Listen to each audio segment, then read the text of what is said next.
ஜோதிடம் அப்படிங்கிறது எந்த வகையில் அறிவியலாக பார்க்கப்படுகிறது?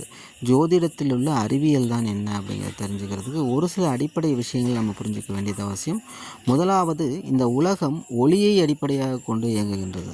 ஒளி இல்லாமல் எந்த உயிரினத்தாலும் இந்த உலகத்தில் வாழ முடியாது. அதில் மேஜர் சோர்ஸ் ஆஃப் லைட் வந்து நமக்கு கிடைக்கிறது சூரியனிடமிருந்து தான் கிடைக்குதுங்க. சூரிய ஒளியை கொண்டு தான் தாவரங்கள் உணவை உற்பத்தி பண்ணுது.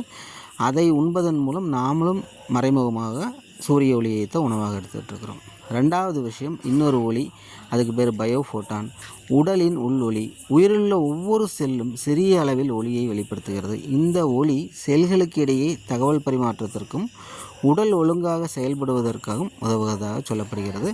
இந்த ஒளியும் கூட அந்த உடலுடைய ஆரோக்கியத்தன்மை, அந்த அந்த நபருடைய மனம் எண்ணம் எப்படி இருக்குது, அப்புறம் அவங்க எடுத்துக்கிற உணவை பொறுத்து ஒளியில் மாறுபாடுகள் இருக்கும் அப்படின்னும் ஆய்வாளர்கள் சொல்கிறாங்க. மூணாவது, இந்த இயற்கையான சூரிய ஒளி நம்ம உடம்பில் உற்பத்தியாகிற பயோஃபோட்டான்ஸை பாதிக்குது.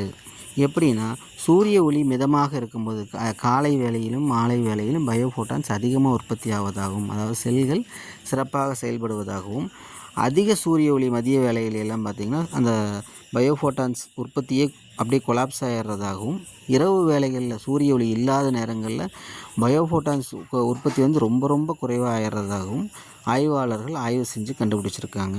2018 வெளியிடப்பட்ட லைட் தெரப்பி அண்ட் மைட்டோகாண்ட்ரியல் ஃபங்க்ஷனுங்கிற ஜேர்னல் இதை வந்து உறுதிப்படுத்துது. இதன் மூலம் சூரியன் ஒளி மனிதர்களுடைய உடல் ஆரோக்கியத்தையும் மன ஆரோக்கியத்தையும் பாதிக்குதுங்கிறத நம்ம புரிஞ்சுக்க முடியும். நாலாவது விஷயம், சூரிய ஒளிங்கிறது சூரியனிலேருந்து நேரடியாக வர்றது மட்டுமல்லாமல் மற்ற கிரகங்கள் மீது பட்டும் ரிஃப்ளெக்ட் ஆகி திரும்ப பூமிக்கு வருகிறது. அந்த ஒளியின் அளவு சூரியனிலேருந்து நேரடியாக வர ஒளியின் அளவை விட ரொம்ப ரொம்ப ரொம்ப கம்மியாக இருந்தாலும் அதுவும் மனிதர்களின் செல்களில் பாதிப்புகளை கட்டாயம் ஏற்படுத்துகிறது. இதை தாண்டி கிரகங்களிடமிருந்து ஒளி மட்டும்தான் வருதானா, கூடவே கதிர்வீச்சுகள் வருது, காந்தப்புலம் வருது, ஈர்ப்பு விசை வருது, விண்கள், துகள்கள் மற்றும் பொருள் பரிமாற்றமும் நடக்குது. பிரதிபலிப்பு ஒளி மற்றும் ஒத்திசைவு, ரெசனன்ஸ்னு சொல்கிறாங்க இல்லையா, அதுவும் கிரகங்களுக்கு இடையில் இருக்குதுங்க. அப்போ மனித உடல் இந்த பிரபஞ்சத்திலிருந்தும் கிரகங்களிடமிருந்தும் நிறைய விஷயங்களை பெற்றுக்கொண்டே தான் இருக்கிறது. அதன் பாதிப்புகள் மனித உடலில் இருந்து கொண்டே தான் இருக்கும். இதையெல்லாம் அடிப்படையாக கொண்டு உருவாக்கப்பட்டதாக பஞ்சாங்கம். பஞ்சாங்கம்ங்கிறது காலத்தை கணிக்கக்கூடிய ஒரு கருவியாகத்தான் பயன்படுத்துகிறோங்க.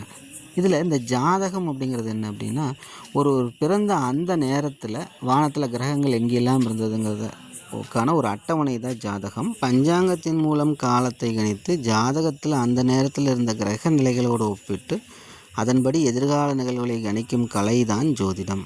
வரும் காலங்களில் இன்னும் இதை பற்றி தெளிவாகவும் ஆழமாகவும் பார்க்கலாமுங்க. நன்றி.